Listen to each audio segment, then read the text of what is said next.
Bon, comment tu as récupéré tes joueurs mardi? Dans quel état physique, psychologique ils étaient? Euh, C'était compliqué, mais je trouve que, même si c'est un peu tard et qu'on aurait tous souhaité que ce soit avant, c'est un groupe qui a vraiment bien évolué mentalement. Et comme je vous l'avais dit après le match, c'est la première fois où je les sens dans l'échange, qu'ils subissent pas les choses et qu'ils ont vraiment envie de montrer qu'ils sont à fond dans ce projet. Et mardi, ils étaient de suite tournés vers ce match. On a fait la vidéo de retour, on a évacué ce qui devait être évacué et ils se sont vite tournés vers le prochain match. Alors effectivement, l'adversaire là, est tout autre, c'est ce qui se fait de mieux en France, mais est-ce que tu les Et pas sens que. dans le même état qu'après Marseille où voilà, il fallait un sursaut d'orgueil? Commencer par ça. Oui, je pense que quoi qu'il arrive, il faut commencer par ça. Mais comme je dis, la différence avec Marseille, enfin, on l'a fait sans en avoir conscience et surtout, on n'a pas enchaîné Marseille par Paris. Donc là, c'est vraiment différent. Mais malgré tout, très sincèrement, on sent que ça les a touchés, mais que rapidement, ils ont compris que c'était vraiment nous et qu'on ne pouvait pas attendre et que ça dure et que la fin approchait et qu'on devait vite relever la tête. Tu les sens pas stressés au regard du calendrier parce que clairement, parmi les équipes qui se battent pour leur survie, c'est le calendrier le plus compliqué qui se présente toi.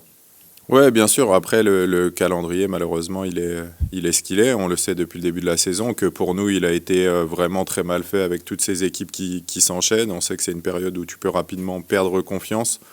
Mais vu la situation et la fin de saison qui approche, oui, il peut y avoir un petit peu de stress, mais je sens surtout beaucoup d'énergie positive. En tant qu'entraîneur, comment on aborde un match face au PSG, un PSG invaincu cette saison? Il y a forcément peu d'espoir, objectivement il y a peu d'espoir, il y en a toujours un petit peu, mais il y a peu d'espoir. Comment un entraîneur prépare un tel match? Très sincèrement, on le prépare comme tous les autres, sauf que forcément, la vidéo, même pour nous, elle est plaisante à regarder. Quand on prépare ce match et qu'on voit tout ce qu'ils sont en mesure de faire, on sait que ce sera compliqué, mais on sait aussi que le peu d'espoir qu'il y a, faut le jouer à fond et rien n'est impossible, même si c'est très compliqué. Faut croire en nous et je pense que la situation fait que de toute façon, t'as pas d'autre choix que d'y croire. Est-ce que dans l'idée c'est aller là-bas pour jouer et arrivera ce qui arrivera, ou dans l'idée d'essayer de tenir le plus longtemps possible en se disant si on peut gratter un petit point? Moi, je pense qu'on a beaucoup de mal à subir tout un match et que on est plus intéressant quand on essaie des choses.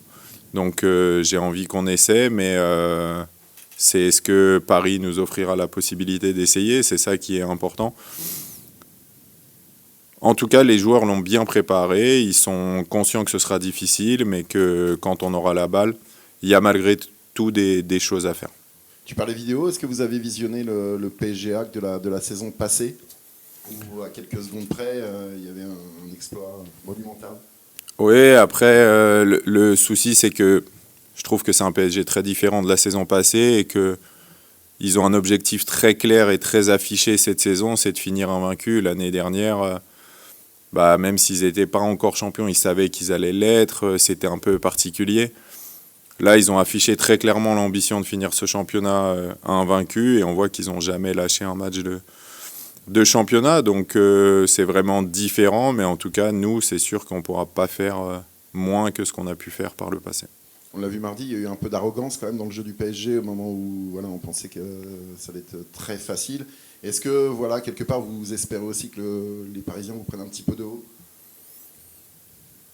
Je pense pas que ça arrivera, même si je pense pas que ça les fasse rêver de jouer le Havre à ce moment-là du championnat et après un match de Ligue des Champions et au vu de tout ce qu'il leur reste à jouer cette saison. Je trouve pas que ce soit le style. C'est pour ça que j'ai été assez surpris contre Villa, mais malheureusement, le fait qu'ils aient été punis justement là-dessus, je pense que ça va pas se reproduire. Donc voilà, ce sera à nous de faire mieux et plus. En dehors d'être efficace derrière, d'être efficace devant, ça va être quoi les 2-3 clés pour essayer d'aller titiller ces Parisiens, les faire peut-être douter un peu? Déjà, c'est notre intensité défensive. Le match de Rennes nous l'a clairement démontré. Il y avait trop de décalage entre ce qu'on a pu faire avec et sans ballon. Et on sait que contre Paris, si on ne met pas cette intensité défensive, si les transitions ne sont pas jouées à fond, on n'aura aucune chance de survie. Donc c'est être beaucoup plus intense dans tout notre travail défensif. Oui, on parlait de rebond après Rennes. Il y a un joueur notamment qui a l'air de devoir se relever. On en parlait en conf après le match, c'est Mathieu Gorgelin. Comment tu l'as retrouvé mardi? Comment il a traversé là, le début de la semaine? Est-ce qu'il a fallu échanger avec lui? Comment ça s'est passé pour lui cette semaine? Oui, on a échangé avec lui, bien évidemment. On a tous été proches de lui. Le retour a été un petit peu compliqué, mais aujourd'hui, je l'ai senti vraiment concerné, bien tourné vers le futur. Donc voilà, c'est une bonne chose. C'est jamais des moments évidents, mais je pense que le fait d'être tous solidaires lui facilite les choses. Oui. Tu les entendu dès dimanche dernier que c'est pas ces deux erreurs qui allaient remodifier la hiérarchie. Tu confirmes qu'il sera titulaire au parc dimanche, le samedi? Oui, mais en fait, c'est pas. En fait, c'est dans l'optique que quand tu vas au parc, déjà, c'est très compliqué de savoir ce qui va se passer et redistribuer les cartes maintenant et tout miser sur le fait que ça se passe absolument bien, parce que si ça se passe mal, tu auras perdu tes deux gardiens. Et je trouve ça trop compliqué et je pense pas que ce soit le match pour faire un changement à ce poste-là. Moi, je reviens sur le calendrier. En tant que journaliste, on aime bien faire les petits calculs pour savoir estimer le nombre de points qu'il faudrait, soit pour être barragiste ou pour sauver même directement. Ouais. Parce que c'est les deux scénarios qui vous arrangeraient. Est-ce que vous le faites aussi? Et si oui, à combien l'estimez-vous? Je peux vous donner les calculs si vous voulez, mais je ne suis pas sûr qu'ils soient aussi fiables que les vôtres. Allez, comme ça, Moi, ça pour me. barragiste, je pense que c'est 4-5 points minimum.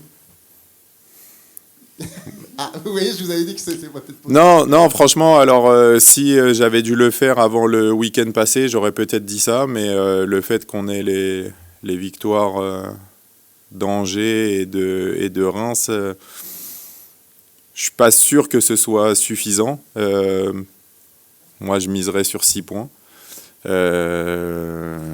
Et après, ça reste la magie du foot. Et je pense qu'il y a beaucoup de scénarios qu'on n'aurait jamais imaginés en début de saison. Et même voir les équipes avec qui on lutte, ça paraît presque improbable, même si la Rennes s'est envolée. Et un petit mot à titre personnel, est-ce que ça vous fait quelque chose de retourner au parc où vous avez défendu pendant quelques saisons les couleurs? Et j'imagine que c'était un passage important de votre carrière de joueur, de jeune joueur, mais... Ouais, de toute façon, je pense que le parc, c'est toujours particulier pour n'importe qui. Et quand on voit ce que le club est devenu, forcément, on est très fiers. Sur le coup, on ne réalise pas forcément. J'étais jeune, quand j'y suis allé, ça me paraissait presque logique. Et c'est quand après on prend du recul qu'on vieillit ou mûrit. Mûrir, on va dire que c'est mieux pour moi encore. Mais le fait de mûrir et de prendre du recul et qu'on réalise tout ce qu'on a accompli et la chance qu'on a eue, forcément, ouais, je suis vraiment fier et très heureux de retourner au parc et de continuer cette aventure dans le football. Sur le calendrier, encore pour rebondir, vous visez 6 points sur les 5 prochaines rencontres. C'est quand même des rencontres assez difficiles, PSG, Monaco, Marseille, Strasbourg et Auxerre à l'extérieur. Vous les voyez, vous espérez les prendre où à peu près ces 6 points? Parce qu'on sait que là, c'est vraiment un calendrier plus que compliqué pour vous. Ah ouais, là, ça y est, on est parti sur de la voyance, là, c'est plus de la conf. Ouais, voilà, sincèrement, j'ai envie de dire, peu importe. Le calendrier, c'est le calendrier, et la survie du HAC en Ligue 1 passe par 6 points, et peu importe où on les prendra, il faut les prendre. Oui, non, pour en revenir sur le PSG, on sait que Mathieu Bonnemer et Nicolas Buchez sont restés des supporters invétérés du PSG. Est-ce que c'est ton cas également? Est-ce que tu suis toujours l'actualité du club de la capitale?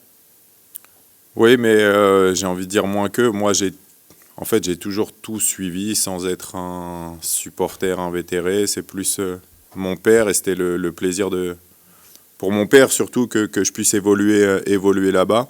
Après, j'ai bien évidemment une affection particulière, mais pas autant qu'eux.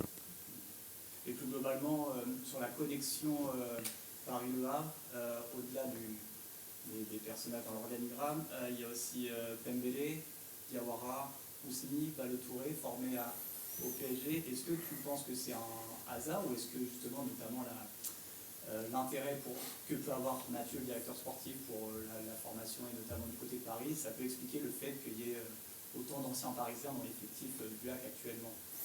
Non, je pense que c'est un hasard parce que c'est des joueurs qui étaient assez dispersés malgré tout et viennent pas tous directement du PSG.